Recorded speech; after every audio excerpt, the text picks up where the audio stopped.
Hello from our beautiful house sit here in Portugal. In this video we want to show you how you can get your own amazing house sit. Over the last 4 years we've had some amazing house sits in London, Spain and now Portugal, and we want to share our top tips on how to get your own incredible house sit. Yes. So tip number 1 is to join house sitting websites. So there are many house sitting websites out there like My House, House Carers, Nomadic or House Sit Match. The one we use is Trusted House Sitters. It's probably the biggest house sitting website out there, and we find it really useful. We've had a lot of success with it. Yeah. So we'll put a link in the description below so you can join too. There is a $119 membership fee, that's for 12 months.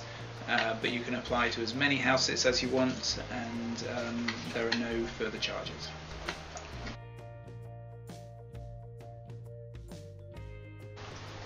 Tip number 2 is to get some experience with animals, because most house sits do involve looking after pets. So talk about any pets you've had in the past or animals you've looked after. If you don't have any experience with pets, then you can always get some by volunteering with the local animal shelter or doing some volunteer dog walking. We volunteered in Thailand and London for animal shelters and put that in our profile.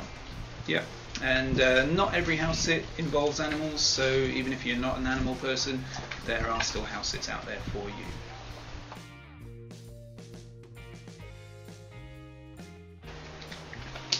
Tip number 3 is to get some references. Before we joined Trusted House Sitters, we'd never done any house sitting before, so we asked our friends and colleagues to give us some references just to say how reliable, honest and trustworthy we are. Yeah, and once you start house sitting, you'll build up some reviews pretty quickly that really help you to get new house sits. Yeah. So tip number 4 is to write a killer profile. So make sure you write something personal and include photos of yourself. Explain why you want to house sit, where you want to house sit and what experience you've got. We'll put a link to our profile in the description below so you can get some ideas, but here are some things that we always include in our profile. Yep, we always make sure we say that we live a nomadic lifestyle, so that means we're flexible on dates and location. Yeah, and we mentioned that we work from home, so we're always here to keep an eye on the property and pets.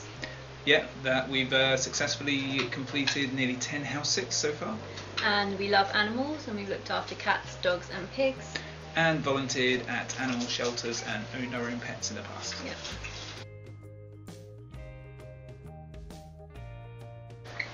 Tip number 5 is to make a house sitting video. So this just needs to be a short 1 or 2 minute video explaining about who you are, why you want to house sit and what experience you have, just so that the homeowners and pet owners get a better idea of who you are. Yeah. Tip number 6 is to get a police check. This isn't completely necessary, but it can help you to land a house sit because the owner just feels a bit more secure if you've been checked by the police. We happened to have a police check when we started house sitting because we've been teaching abroad, and we got it from Disclosure Scotland for £25. Trusted House Sitters also has its own verification checks, so you can also use that.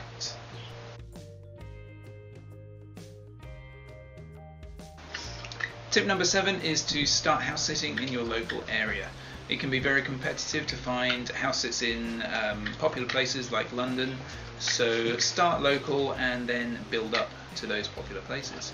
Yeah, then you can build your reviews and you're more likely to land the more competitive house sits. Yeah.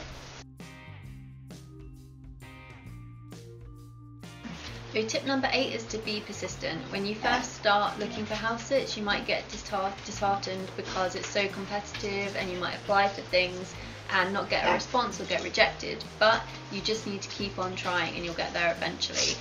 It's a good thing to set up email alerts so that you get any new house sitting opportunities come straight to your inbox. Then you can apply and try and be the first one because they often go so quickly. It makes a real difference if you get in there fast.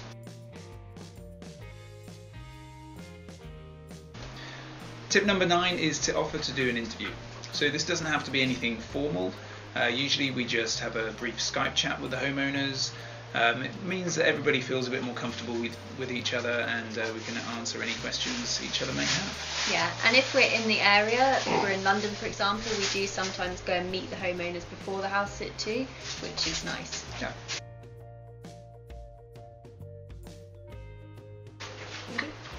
And tip 10 is to be a model house sitter. So once you do get your first house sit, make sure you look after the house and the pets as if they were your own and do a really good job so you get some decent reviews. Here are some of the things that we always try and do when we're house sitting to make a good impression. We normally arrive before the owner leaves to meet the pets and learn about the house. Yeah, and we send regular updates while they're away with pictures of the pets to put them at ease. If we want any visitors over, we ask. Most people are fine with it, so long as you're not planning to have a party. Yeah, and we try to stick to the pet's routine as much as possible and make sure we give them plenty of company. Yes. We make sure we thoroughly clean the property before the owner gets back and wash anything that we've used, like bed linen and towels. Yeah, and we also try to buy some basic groceries for them when they return, like bread and milk, and sometimes Andrew makes them a cake. So that's it. Those are our top 10 house sitting tips. Did we miss anything? If so, then put them in the comments below. Thanks for watching. Yeah, and we hope you get your own amazing house sit. Yeah. Bye. Bye.